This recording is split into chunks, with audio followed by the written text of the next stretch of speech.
Yo man, what's good YouTube? It's your boy Day0511 aka Ricky Raymond Jr. back out here in another video. Now look, this video is really meant just to calm everybody down, just to kind of calm some things down, because it's December the 15th passed. I have a video that I'm working on it was supposed to drop before December 15th. I'm not really gonna get too much into that. That's my bad right there why I didn't drop, but it still will be coming out. So after December 15th, basically almost everybody in the league becomes available for trade. So you know, you had basically the guys that signed in free agency in this past offseason, like Kevin Durant, Kyrie Irving, except those guys, Danny Green, those guys right there, they are now become available for trades. Now, I'm not saying that they're going to get traded. It's just saying, you know, all those guys that was in that free agency class with them become available. Cool. Now, look. Now, I want to clear the air with some things because I know right now it's going to be a lot of mass hysteria going around, especially to see that last year around the same time we had an issue with some guy named Anthony Davis. I don't even remember his name. I just remember he had a bad unibrow, right? So we had an issue with a guy named Anthony Davis last year who wound up demanding a trade from the New Orleans Pelicans, now playing for the Los Angeles Lakers. And now you're starting to see the same thing with Jrue Holiday. They had a few different reports that reported that the Pelicans are not listening for Jrue Holiday. Now, I'm going to give you guys three things right now what the Pelicans should do this offseason. It's not just for the Pelicans, but also for the fans. Number one, man, let's not panic here. Yes, the Pelicans are not looking so well this offseason. I'm not looking so well this season. Right now, they're sitting at 6-21, and at me recording this video, they're playing the Brooklyn Nets at the moment, and it looks like they may go down 6-22 this starting the season. Look, let's not panic yet, man. It will become, even though the Pelicans don't have a great record, yes, I understand that, it becomes I'm not too worried about their record right now. And the reason I say this is because if you look at their schedule and some of these teams that they have played, the Pelicans have just played some really good teams, man, especially in the beginning of this year. And I'm more worried if I was to see the Pelicans get blown out by teams maybe like the New York Knicks, Memphis Grizzlies, Sacramento. You see what I'm saying? Like some lower powerhouse teams, you know what I mean? I would be more nervous to see, or I'd be more, what's the word I'm looking for? I would be a little bit more out of my seat, you know, if we get lost to a team like that, or we got blown out by a team like that, you know.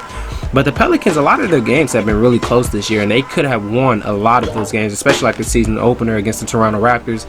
They were still messing around with rosters. Also, another reason why not to panic, our number one overall pick isn't even here yet, Zion Williamson. Don't listen to everybody saying that he's a bust.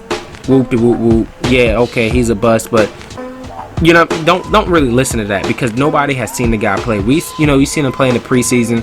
Everybody makes all these things up saying, oh well, you know, I think I've talked about this in a recent video. Oh, Zion, you know, if nobody played serious in the preseason, but then if LeBron James just dropped the triple-double in the preseason, everybody's like, oh, the king is back. You see what I'm saying? So it's two sides there, man. So don't look too deep down into that. Zion's gonna come back. He's gonna come back healthy. He's gonna come back a beast. He's gonna come back a monster, regardless of him being 6'6" officially. Like, that just mattered all of a sudden. Like, he hasn't been 6'6" for the past few years that he's been playing at Duke and now in the NBA.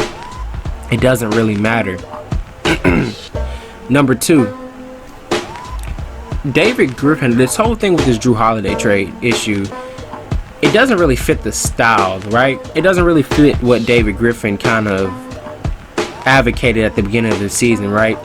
With the, oh, we want to get guys that kind of fit this culture. We kind of want to get guys that fit in with this. We fit in with that. The whole reason going after guys like JJ Redick, Derek Favors. You even had guys like Al Horford, who was like really excited to come play here, which I would have preferred Al Horford over Derek Favors, but we don't have to really get too deep into that. So one of the issues with this whole, it doesn't really, like I said, it doesn't really fit David Griffin's agenda. You know, I don't think David Griffin really expected this team to be, oh, we're just making a playoff push all the way, you know, making a playoff push, even especially knowing that Zion went down, right? Because you have to think about this, man. The West is a really good division. West is the best conference, hands down, over the East. If you took some of these top lower 8 halves of the Western Conference, at least half of those teams will probably be making a fight for the playoffs in the Eastern Conference right now, right? Like I said, the trading of JJ Redick or trading of Jrue Holiday, it doesn't really make sense, because it's like, even with teams, if you look at every team that has a young group core of guys, you never just say, oh yeah, like even with the Warriors, right? You have Steph, Clay, you know what I mean, Draymond Green. Even with those guys there, you still, the Warriors weren't just like, oh yeah, let's just go and get younger, right? You know, the Warriors went out and they got veteran guys. You know, they had like guys like Sean Livingston, Andre Iguodala. And what I'm saying is that, you know, some of those guys may not have came in through a trade, or maybe, you know, came into what's the word I'm looking for? Maybe came in direct, you know, with that timeline. But what I'm saying is that you never just you never just throw a young team out there and let them swim, right? You always bring in bring in veteran guys, great locker room guys to help cultivate basically these younger guys, you know, help them come up, help them become and develop into, you know, better NBA players, because they're not just gonna get better by playing, oh yeah, we just gonna let this 22-year-old be the leader of the locker room, right? It never happens in the NBA. Third and final point, man, and I'll let y'all get on with y'all day. The Pelicans right now, they need to figure out what do they want to do, right? Like I said, going back to my last point, we're not really here. The Pelicans aren't really at this stage to where they need to break down and rebuild, because like I said, we still haven't seen our #1 overall pick yet in Zion Williamson. It's going to become a lot easier for guys to score, especially when you got a guy 280 pounds, 6'6", who's able to muscle his way into the paint. Basically, it's going to draw double teams, which is going to get other guys open. See, the issue with the Pelicans was that when David Griffin came out and said that Drew Holiday would be the #1, this is going to be Drew Holiday's team. Don't get me wrong, Drew Holiday is an amazing player, and Drew Holiday can fit in any system in the NBA. But I want you guys to pay attention to that. He can fit in any system in the NBA, right? So the issue that David Griffin did at the beginning, his mistake that he made is by saying that you don't build around Drew Holiday. You build around your #1 overall pick in Zion Williamson, or you find another guy on that team who's looking like right now Brandon Ingram that you will build around, right? Because Drew Holiday is a plug and play guy. He can fit in any system that there is, right? So if you put Drew Holiday as the wingman, he doesn't feel so much pressure on him. And when Drew Holiday was not dog dominant, but ball dominant, you seen him have put up better numbers, especially playing with a guy like Anthony Davis, especially when he had Anthony Davis and DeMarcus Cousins on the court at the same time. I mean, Drew Holiday was basically able to relax and become his own self, and he was able to put out a little bit more effort on defense. But right now, you're asking him to come out and be the savior of the New Orleans Pelicans, which the Pelicans don't need any savior when you have guys like Brandon Ingram, who's able to put up 30 points. The reason why you go sign guys like JJ Redick for free agency who can drop 30. See, the issue with the Pelicans also is that they weren't giving JJ Redick the ball. They kind of just let him sit in the corner. That's not JJ Redick's style. JJ Redick needs the ball. JJ Redick is definitely a guy that can come off the bench and create plays or create shots, right? So the Pelicans need to figure out, what do we want to do? The Pelicans right now have about 43 million, give or take, dollars there going into the offseason next year. Say they pick up Josh Hart and Lonzo Ball's deal for next year, which they will. I think they've already done that. That takes away like maybe 14 million. Basically, the Pelicans still have 30+ million that they'll probably use to sign Brandon Ingram. But what I'm saying is that what do you do here? Do you maybe not re-sign Derek Favors, or maybe do you start? Basically, the Pelicans need to figure out if they're going to be a team that functions over the salary cap or under the salary cap. Above salary cap teams are teams typically that's making a run to the playoffs, teams that typically have assets that they're thinking about dumping, teams that typically, like I said, are making a run to the championship or think that they have a squad here that can win.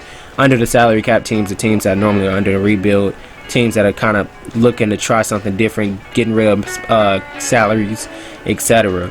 And right now, the Pelicans can be either one of those teams. I think that the smarter decision is to be a team that works over the salary cap, just because of how much assets that they have, including picks from the Lakers, the Cavaliers, and I don't think they have a Memphis pick. I don't think so, but basically they have a crap ton of assets and draft picks, and the Pelicans need to start using it now instead of waiting just to try to keep drafting through the draft, because that's not the way to go, especially depending on where those picks fall and land, right? So like I said, the Pelicans should definitely start using some of those draft picks. Maybe they go after guys like, I don't like to say Steven Adams, but you know what I mean. You're going after guys that's under salary already, guys that's already getting paid. So now that you bring in another superstar, another guy that can compete or fit in the system with Zion Williamson or Brandon Ingram, like I said, you need to figure out who you're building around. You need to figure out which piece you're gonna build around. Plug the other guys around. Make sure that the lineups fit. And yeah, like I said, you see what assets that you have.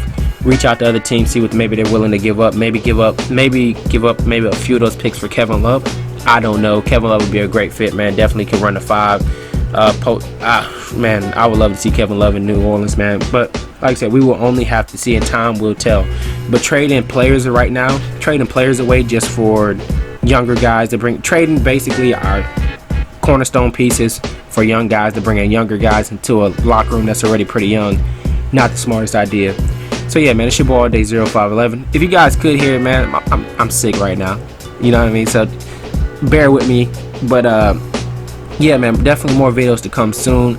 Hopefully David Griffin, I think David Griffin knows what he's doing. I think that I think he just kind of wants to see what the market is out there. Maybe not really to trade Jrue Holiday, but just to see, maybe to see what teams are kind of willing to give away. He can probably, you know, say, oh, well, Jrue Holiday's not really on the table, but what if I gave you this to get that player to bring in? See what I'm saying? So like I said, only time will tell, man. Let me know what you guys think down in the comment section. Let me know what you guys think the Pelicans should do, man, whether it's coming down to the coaching staff, players, whatever. I think that the biggest issue with the Pelicans is health, and it's always been health. Even when we had Anthony Davis here, we can never keep guys healthy, and I think that once you have guys that can play 70, 80 games a season all together, you know, the chemistry builds and the team becomes better. So yeah, like I said, let me know down in the comment section what you guys think. It's your boy All Day 0511. Hit that like, sub, and subscribe button. like, sub, and like and subscribe, man. And like I said, hopefully I should be able to come back and start making these videos a little bit more consistent for y'all. I'm out of school now. Last exam's over with, and yeah, I'm out.